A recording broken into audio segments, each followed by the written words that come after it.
О, по-моему, отличное местечко. Привет, меня зовут Алексей, и вы смотрите канал Лесной Строитель. Последние деньки уходящего 2023 года, и я хотел бы испытать сегодня свою обновку, зимнюю палатку. На ней мы остановимся чуть позже. Давайте определимся с местом для начала. Хотелось бы, чтобы у моего местонахождения, у моей сегодняшней ночевки была елочка, чтобы были дрова. Кстати, вижу, вон береза даже упавшая. Я думаю, это вообще отличные дрова на ночь будут. Ну и самое главное, чтобы была возможность потом завтра отсюда выбраться, уехать. Дело в том, что сегодня весь день обещают снегопад, ночью будут заморозки. Ну а как будет на самом деле, вы узнаете только посмотрев это видео. Поэтому допивайте, что у вас там налито, наливайте еще, побольше себе салатов наложите, положите, да, в тарелку. И приготовьтесь отмечать вместе со мной Новый год. Ну и заодно тестировать палатку. Погнали!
Уже тепло.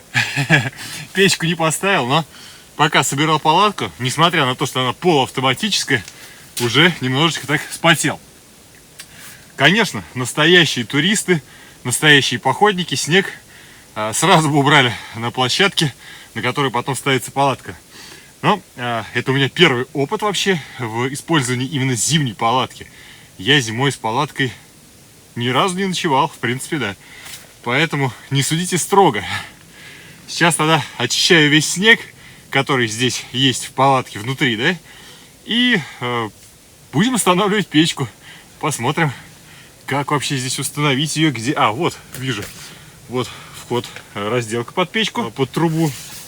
Значит, печь будет стоять здесь. Окей, понятно. Ну, мечта сбылась. Теперь у меня есть настоящая зимняя палатка. Там уже идет снег. Слышите? Шум по палатке. Тук-тук-тук-тук. А у меня здесь снег идет. Хорошо.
Слушайте, ну, уже можно жить, мне прям нравится. Снег что-то сыпет и сыпет там, офигеть. Вроде бы мелкий такой, как песок прям, но насыпает нормально.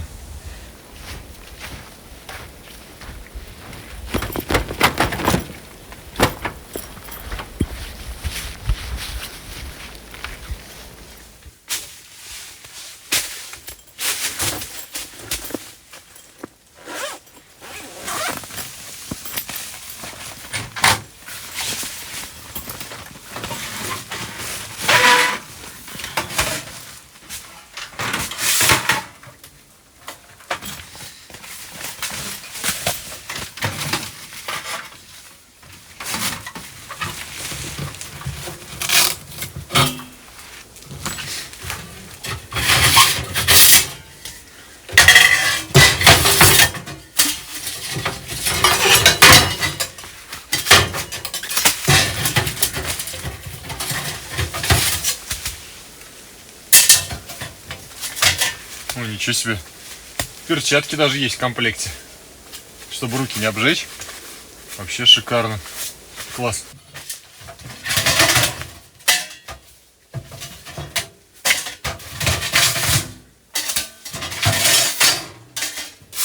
Датчик угарного газа. Представляете, печка комплектуется, ну, перчатками понятно, да, как бы не так важно. А вот датчик угарного газа — это очень важно. И тут в палатке даже есть окошко для притока кислорода для печки.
Слушайте, а уже, в принципе, тепло.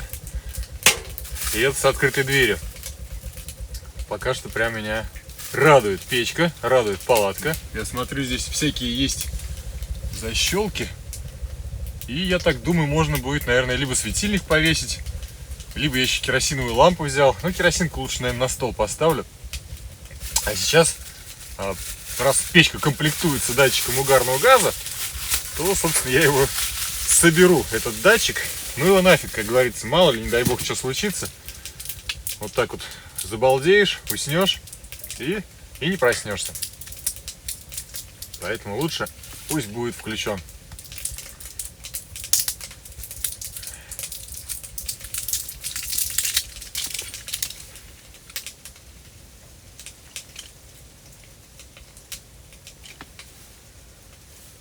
Работает.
Жарко. Сейчас сварю себе кофеек. Почему бы, собственно, и нет. Раз сегодня в таком комфорте отдыхаем мы с вами. Давайте поговорим с вами об аккумуляторе от компании Prometheus Energy. Итак, чем же хорош данный аккумулятор? Аккумулятор от Prometheus Energy, модель PE1209L, изготовлен по технологии AGM и, соответственно, не требует долива дистиллированной воды на протяжении всего срока эксплуатации. А максимальный заряд у данного аккумулятора составляет 9,2 ампер в час. Интересный момент, вот видите, да, в конце названия есть такая буковка L, аббревиатура, которая означает Long Life. А это значит, что срок службы данного аккумулятора составляет 12 лет. А гарантийный срок эксплуатации 2 года. Одно из главных преимуществ аккумулятора является оптимальное соотношение цены и качества. Кроме того, данные аккумуляторы обладают надежной конструкцией и, как вы уже поняли, долгим сроком эксплуатации. Правильное использование и уход позволяют продлить срок службы и сохранить высокую эффективность работы. Приобрести аккумулятор от Prometheus Energy можно с доставкой по России. А ссылку на товар я, конечно же, оставлю в описании под видео и закреплю в комментарии. Ну что, давайте подключим гирлянду и посмотрим, как долго проработает она.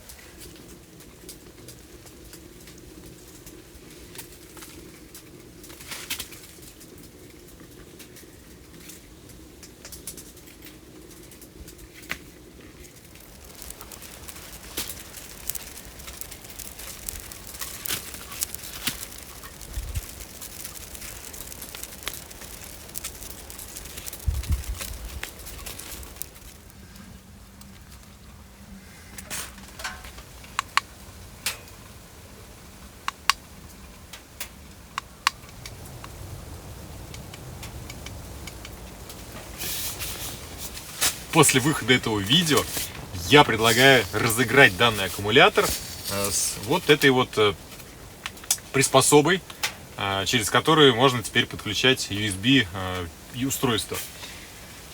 А разыграем мы ее в группе Telegram, поэтому если кто хочет выиграть, то подписывайтесь на группу Telegram-канал Лесной Строитель и ждите, когда будет розыгрыш.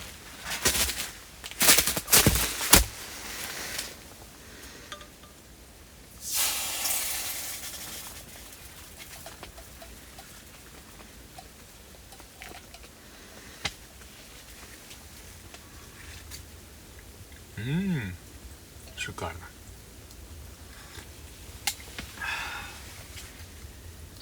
Ой, классно.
Сейчас, по ощущениям, ну и исходя из того, что еще идет снег, я так думаю, градусов 5, наверное, мороза, ну, может быть, 6, 7, там, прям не сильный такой морозец.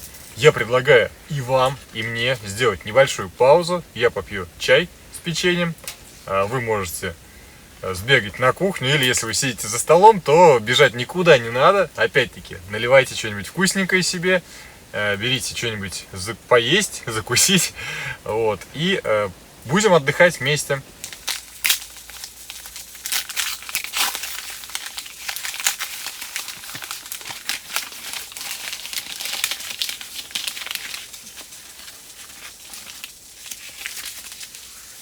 Ну что, давайте теперь подробнее немножко остановимся на палатке. В общем, палатка от компании «Берег». Давно хотел ее. И, наконец, моя мечта сбылась. И, кстати говоря, желаю, чтобы ваши все желания и мечты в следующем году тоже исполнились. Называется она модель МФП-4, двухслойная. Два слоя, оба слоя сделаны из ткани Оксфорд. Естественно, все обработано влагостойкой пропиткой, как положено. То есть, ну, ни дождь, ни вода сюда никоим образом попасть не должны. Имеется 3 окна. 1, 2, 3. Я вам просто расскажу то, что сейчас я сам вижу. И часто спрашивают, там, чем ты пользуешься, расскажи. Ну вот, соответственно, вот палатка, я рассказываю. Сделана разделка под печку сразу, под выход дымохода. Очень удобный и, соответственно, огнеупорный, я не знаю, какой-то материал на стене. Ну, в общем, какой-то огнеупорный материал. Соответственно, сам вход. Здесь, смотрите, множество карманов. На каждый стене, да, то есть сколько тут, 8, грубо говоря, стен, везде карман. Полуавтоматическая сборка, 8 лучей. Сами видели, как я ее собирал, расправил во все стороны и потом вот этот штырь натягивал. Везде какие-то подвесы есть, вон у меня фонарик висит, здесь гирлянду, вы сами видите, я повесил. Можно там сушить одежду. По сути дела, здесь разместиться может в этой палатке, я думаю, ну, наверное, даже 4 человека. Как бы это странно не показалось вам. Да, я думаю, 4 могут разместиться. Может даже и 5, но уже без печки. С печкой 4 могут. Прям я вот вижу, да. Я когда читал, ознакомливался, да, сами лучи сделаны из алюминиевого сплава, который не ржавеет. Соответственно, он прослужит тоже долго.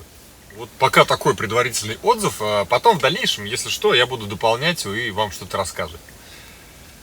По поводу планов. Давайте на них тоже, да, остановимся немножко детально так. Планы, конечно, не такие амбициозные, возможно, как в прошлых проектах, по крайней мере, вот с домом под землей. Они более приземленные. Но есть в голове 4 проекта. Один из них более-менее такой, ну не то чтобы грандиозный, но, по крайней мере, интересный, на мой взгляд. Остальные в целом все не супер сложные, то есть их реализовать, по сути, не составит большого труда там за месяц-два. То есть каждый проект за 2 месяца реально сделать, я так думаю. Скорее всего, на одном проекте я хотел бы очень сильно привлечь в помощники к себе, да, Евгения, лесного кота 63, вы знаете его. Остальные проекты я буду реализовывать сам. Ну, может быть, какая-то минимальная помощь потребуется, конечно, да, там, но в целом я просто понял одно, что, опять как правильно сказать, я не люблю ходить с кем-то, я не люблю подстраиваться, я не люблю зависеть от кого-то. Меня это очень сильно напрягает. То есть какие-то мелочи, под которые приходится прогибаться, меня это прям очень гложет, очень напрягает. Я не хочу этого делать и, в принципе, не планирую и не буду. Поэтому, по возможности, все проекты будут реализовываться в одиночку, в соло.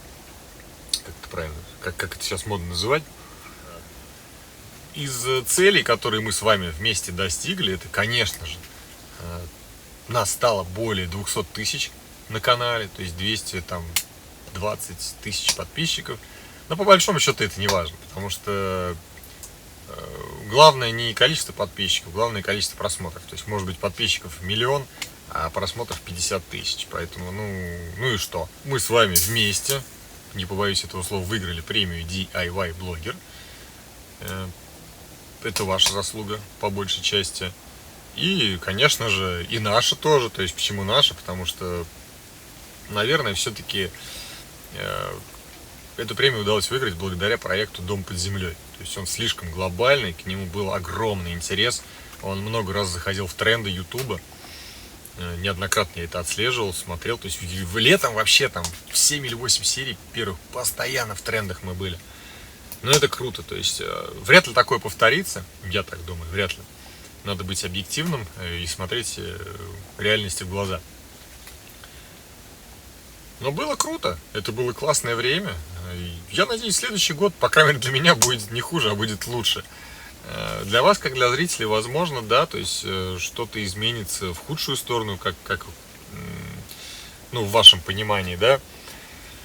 Но я буду продолжать заниматься этим делом. Мне это интересно. Мне нравится находиться в лесу, мне нравится проводить время в лесу. Ну, это кайф.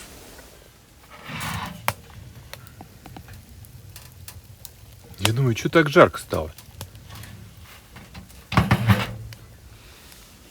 Привык к сосновым дровам, а береза-то вон как тепло дает. Прям ужас, как жарко стало. Я не знаю, был бы здесь градусник, термометр, да? Ну, наверное, градусов 40. У меня сейчас пот польется.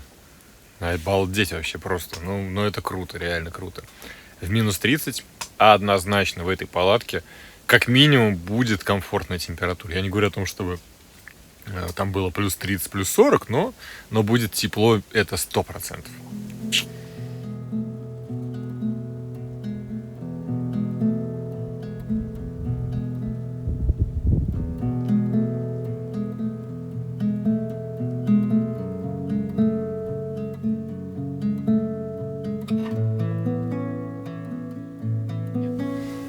Новый год всегда по нашей традиции положено готовить салаты. Ну, обычно все готовят салат оливье. Я предпочитаю отходить от таких традиций и все-таки сделать что-то другое. Сегодня у меня, я не знаю, как салат назвать, но, короче говоря, будет салат с помидорами черри, перцем, пекинская капуста, сыр фитакса, масло оливковое, соль немножко добавлю и кириешки, сухарики, короче говоря. А уже на горячее я себе приготовлю стейк из говядины. Прям на печке, на сковородке его поджарю. И я думаю, мне прям будет достаточно салат и мясо. Поэтому накладывайте себе поесть опять, наливайте попить. И давайте приготовим салат.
Ну что, друзья, мы с вами убедились, как вы сами видели, да, что датчик угарного газа работает. Когда я стал жарить мясо, он сработал.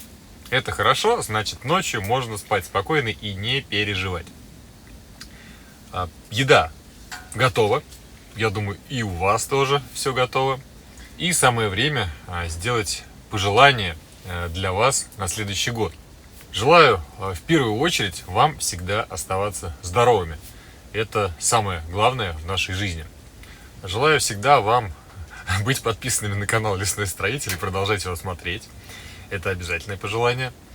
Желаю вам ходить в походы.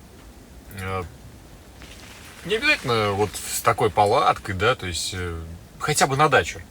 Если у вас есть на даче печка, возьмите семью, детей, или вы без детей, возьмите собаку, я не знаю, там, родственников, близких, друга, подругу, девушку, жену, и съездите на дачу. Разведите огонь в печи, и дом сразу наполнится уютом, теплом, комфортом и особой атмосферой. Лучше всего это чувствуется зимой. Поэтому не теряйте времени даром. Если у вас есть такая возможность, то выбирайтесь почаще на природу. Желаю вам финансового благополучия и, конечно же, любви и спокойствия в доме. С наступающим Новым годом вас, друзья! Я даже подойду и чокнусь с вами. Правда, у меня чай. Оп. А у вас что-то, наверное, другое. И приятного вам, дорогие мои зрители, друзья, подписчики, аппетита!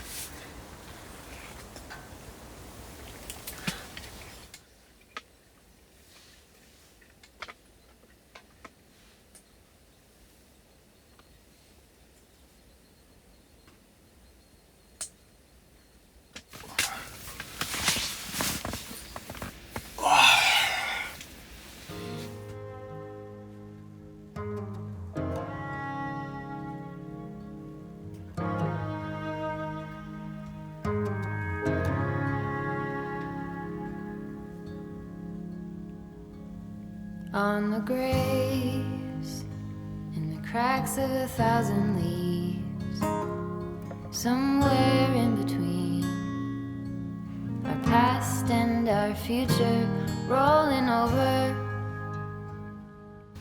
Доброе утро, друзья! Специально сейчас не убирал бардак, который здесь творится, чтобы вы все видели в натуральном виде.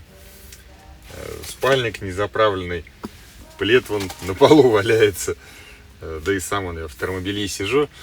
В общем, ночка была просто адская. Видите, окно открыто. Невыносимо жарко. Короче говоря, где-то, наверное, часа в 2 ночи я пару раз просыпался, лег в 11, пару раз проснулся, закинул дрова в печку. И вот до 2 часов ночи я пару раз в спальник залезал, потом из него вылезал и не мог понять, как спать комфортно. В итоге психанул, закинул печку, прям полностью забил ее дровами березовыми. И на всю поставил и лег спать. И вот это была моя ошибка. Потому что где-то, наверное, через час здесь стало просто как в бане. Невероятно сухой воздух. Постоянно охота пить. Вот у меня баклажка, я ее вот почти всю за ночь выпил. Я так подозреваю, что у меня сейчас глаза, как у китайского пчеловода, такие опухшие. Это жесть просто. То есть сухость прям сумасшедшая. И в то же время это офигенный комплимент палатки и печки. Пью кофе и собираю вещи.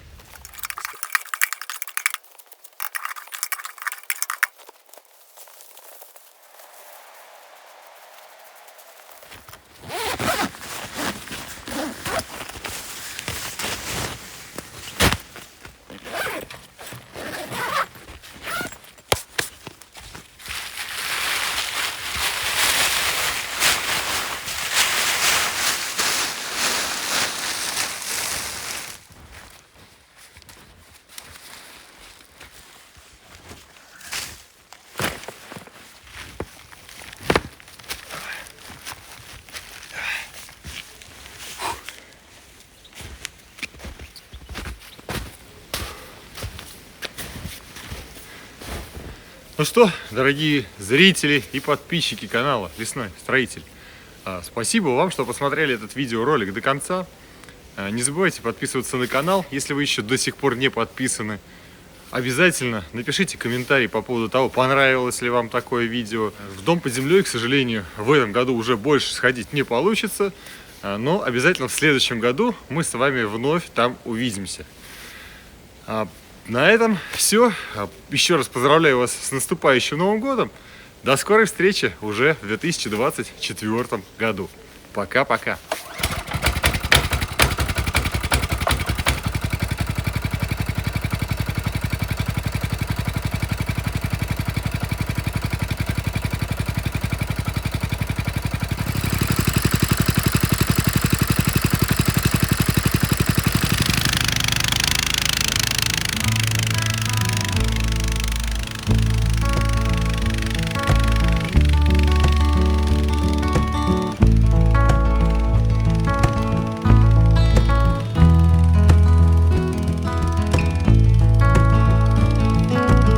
Пока не забыл, сейчас вспомнил, прикольную историю. Когда на премии DIY блогер ездили, всем, короче говоря, победителям выдают сертификаты. То есть одному победителю 100 тысяч рублей, второму победителю там 70 тысяч рублей. Там разные номинации были.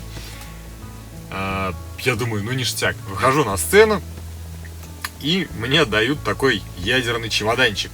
Короче говоря, весит он, наверное, килограммов 15, ну, может быть, 10, ладно, ну, в общем, тяжелый. Аккумулятор 105 ампер-час.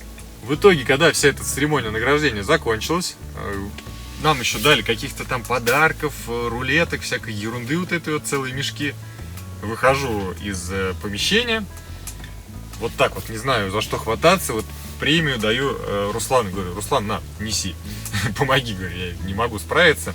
А сам шел с этим ядерным чемоданом и с сумкой, в которой лежали там подарки, различные презенты.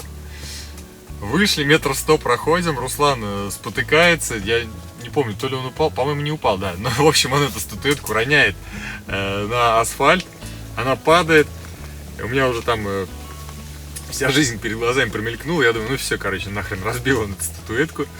Но благо она хорошо проложена была, то есть мы раз посмотрели, все, повезло. Статуэтка в целости и сохранности, и потом, в общем, уже долгая история, пришлось доплачивать за багаж, потому что я же не знал, что выиграю, да, и я ехал просто без багажа. У меня вот кошелек лежал, паспорт и телефон, все, у меня вообще ничего не было с собой. Я билет без багажа брал, в итоге обратно за багаж заплатил, и эту статуэтку отправили в багаже. В целости и сохранности доехал, стоит дома. Но прикол в другом. Чемодан этот ядерный забрал Руслан.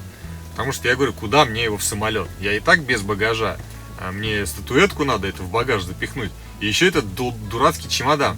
Он тяжелый, здоровый, и там 105 ампер-час. Я вообще даже в принципе не знаю, в самолет возьмут такое или нет. Такую вещь. В итоге он забрал, на поезде уехал в Нижний Новгород. И вот вчера он пошел в СДЭК отправлять мне эту посылку. Я говорю, ну давай, Руслан, я уже жду, отправляй. И скидывает мне фотографии. В группе Telegram, кстати, я эту фотографию тоже скидывал.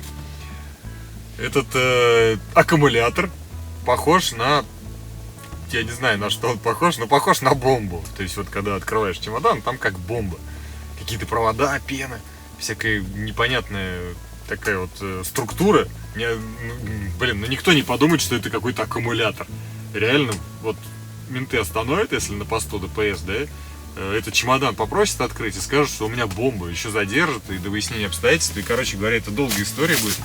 Поэтому в итоге, когда этот чемодан придет ко мне, я, честно говоря, вообще не знаю, буду я им пользоваться или нет.